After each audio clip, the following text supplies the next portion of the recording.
आज Doubtnut app download करें। Doubtnut पर अपने सभी गणित, रसायन विज्ञान, भौतिक विज्ञान और जीव विज्ञान के डाउट्स का करो सफाया। बस प्रश्न की फोटो खींचो, एक ही प्रश्न को क्रॉप करो और तुरंत वीडियो सोल्यूशन पाओ। अभी डाउनलोड करें।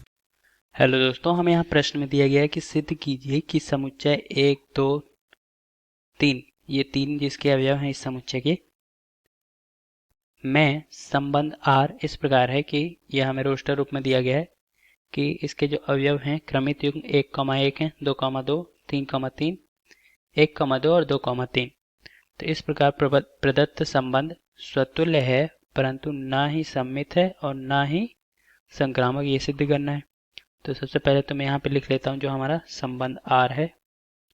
यहाँ पे 1,1, 2,2, 3,3, फिर 1,2 और 2,3। ठीक है, ये है।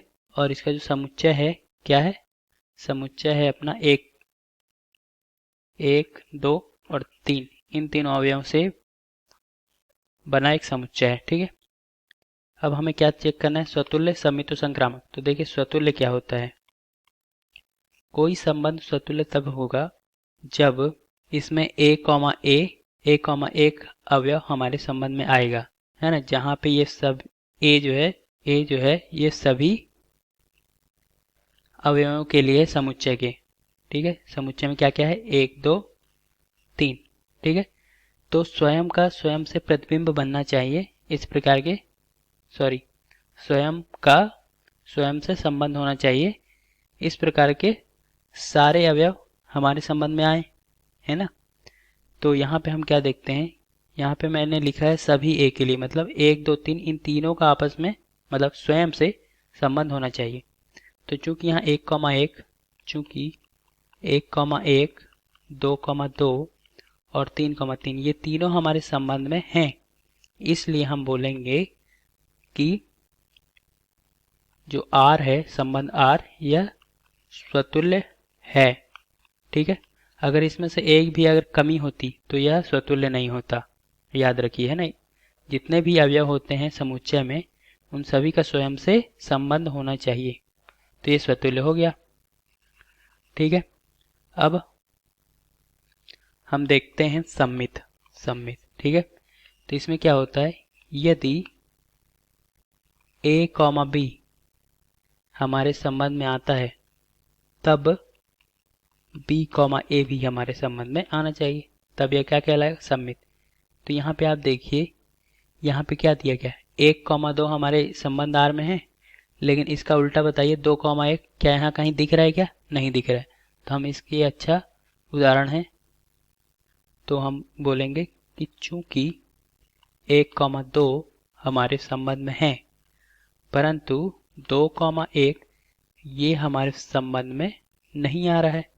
ठीक है, इसलिए ये जो R है यह सम्मित नहीं है, सम्मित नहीं है। इसका भी उदाहरण दे सकते थे आप, 2,3 है लेकिन 3,2 नहीं है, है ना। एक ही काफी है बताने के लिए, तो ये सम्मित नहीं है।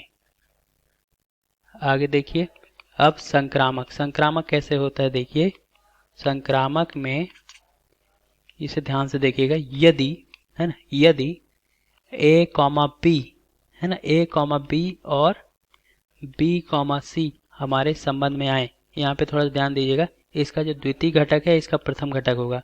इस प्रकार के जब हमारे संबंध में आते हैं, है ना, तब आवश्यक है कि ये इसका प्रथम अवयव और इसका अंतिम अवयव, यहाँ पे देख लीजिए, इसका प्रथम और इसका अंतिम ये भी आपस में संबंधित होने चाहिए, तब यह संक्रामक कहलाएगा, है ना।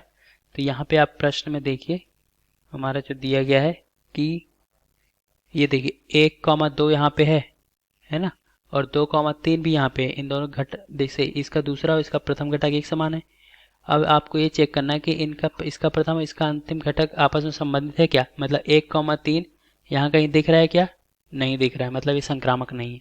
तो हम ये उदाहरण लेंगे 1,2 और 2,3। तो देखिए यहाँ पे लिखेंगे चूंकि 1,2 व 2,3 ये दोनों हमारे संबंध में आ रहे हैं, किंतु, है ना, किंतु इसका प्रथम और इसका अंतिम मतलब 1,3 ये हमारे संबंध में नहीं आ रहा है, तो हम इसको क्या बोलेंगे, इसको बोलेंगे इसलिए ये जो संबंध R है यह संक्रामक नहीं है। ठीक है दोस्तों, आशा करता हूँ आपके समझ आ गया होगा क्यों संक्रामक और सममित नहीं है ना, और क्यों स्वतुल्य है। धन्यवाद। कक्षा 6 से 12वीं से लेकर नीट, IIT, JEE वो एडवांस के लेवल तक 1 करोड़ से ज्यादा छात्रों का भरोसा। आज ही डाउनलोड करें डाउटनेट ऐप या व्हाट्सएप करें अपने सारे डाउट्स 8400 400 400 पर।